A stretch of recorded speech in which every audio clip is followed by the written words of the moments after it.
নমস্কাৰ, এই মুহূৰ্তত আহি পৰিছে অসমৰ লগতে ভাৰতৰ বিভিন্ন প্ৰান্তৰ পৰা কেইবাটাও গুৰুত্বপূৰ্ণ খবৰ। জনাই গৈছোঁ ৰাতিপুৱাৰ প্ৰথমটো ব্ৰেকিং নিউজ। লাখ লাখ মুছলমানসকলৰ বাবে ডাঙৰ ঘোষণা তালাপতি বিজয় চৰকাৰৰ। প্ৰথমবাৰ হজ কৰাসকলে লাভ কৰিব বিশেষ উপহাৰ। হজ যাত্ৰীৰ ৰাজসাহায্য ২৫,০০০-ৰ পৰা ৩৫,০০০ টকালৈ বৃদ্ধি তালাপতি বিজয় চৰকাৰৰ।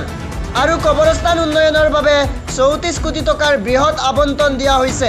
৫টা কবৰস্থানৰ বাবে ৩৪ কোটি টকা ধাৰ্য কৰিছে তালাপতি বিজয় চৰকাৰে। সংখ্যালঘু শিক্ষাৰ্থীৰ বাবে বিশেষ জলপানী আঁচনি গ্ৰহণ কৰিছে তামিলনাডুৰ মুখ্যমন্ত্ৰী তালাপতি বিজয়ে। জনাই গৈছোঁ ৰাতিপুৱাৰ পৰৱৰ্তী গুৰুত্বপূৰ্ণ খবৰ। প্ৰশাসনৰ পুনৰ উচ্ছেদ অভিযান।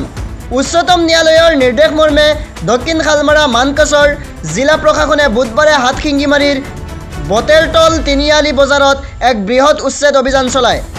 প্ৰায় ৩৪ বছৰৰ দীঘলীয়া আইনী যুঁজৰ অন্তত প্ৰকৃত ভূমিৰ মালিক ৰেজাউন্নেছাই নিজৰ ১.৫ বিঘা ভূমিৰ অধিকাৰ পুনৰ লাভ কৰে। অভিযোগ অনুসৰি প্ৰায় ৩৪ বছৰ পূৰ্বে জাকিৰ হুছেইন নামৰ এজন ব্যক্তিয়ে ভূমিখন বেদখল কৰি তাত ৩৫খন ব্যৱসায়িক প্ৰতিষ্ঠান, এখন হোটেল আৰু এটা বাসগৃহ নিৰ্মাণ কৰিছিল। ঘটনাটোক কেন্দ্ৰ কৰি দীৰ্ঘদিন ধৰি আদালতত চলিছিল গোচৰ।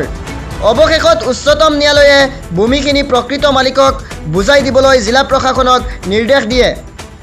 আদালতৰ নিৰ্দেশ অনুসৰি জিলা প্ৰশাসনে এসপ্তাহ পূৰ্বে জাকিৰ হুছেইনক উচ্ছেদৰ জাননী জাৰি কৰিছিল। নিৰ্ধাৰিত সময়সীমা অতিক্ৰম হোৱাৰ পিছত বুধবাৰে পুৱা প্ৰায় ১১ বজাৰ পৰা আৰক্ষীৰ কটকটীয়া নিৰাপত্তাৰ মাজত উচ্ছেদ অভিযান আৰম্ভ হয়। অভিযানত বজাৰখনৰ ৩৫খন ব্যৱসায়িক প্ৰতিষ্ঠান, এখন হোটেল আৰু এটা বাসগৃহ উচ্ছেদ কৰা হয়। জিলা প্ৰশাসন আৰু আৰক্ষীৰ উপস্থিতিত সমগ্ৰ অভিযান শান্তিপূৰ্ণভাৱে সম্পন্ন হয়।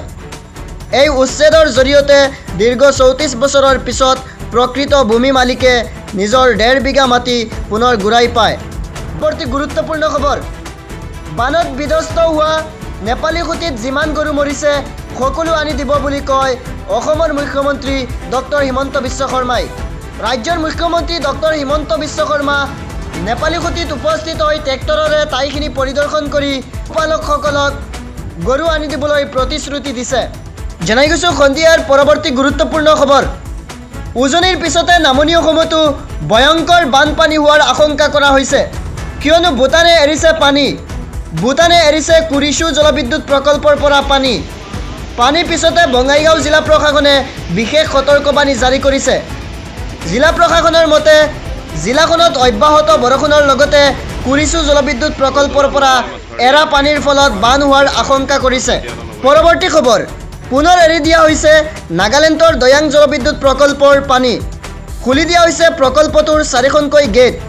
বিয়লি ৪ বজাত জলাধাৰৰ পানীৰ স্তৰ আছিল ৩২২.৪ মিটাৰ। সেই সময়তে ৪খনকৈ স্পেলৱে গেট ১.২৫ মিটাৰকৈ খুলি দিয়া হয়। এই পৰ্যন্ত ২১৩ কিউমেক্স পানী এৰি দিয়া হৈছে। ইয়াৰ ফলত ধনশিৰি আৰু দয়াং নদীৰ নিম্ন অঞ্চলত পানীৰ স্তৰ বৃদ্ধি পোৱাৰ আশংকা কৰা হৈছে। নদীৰ কাষৰীয়া অঞ্চলসমূহৰ ৰাইজক সতৰ্ক হৈ থাকিবলৈ আহ্বান জনাইছে প্ৰশাসনে।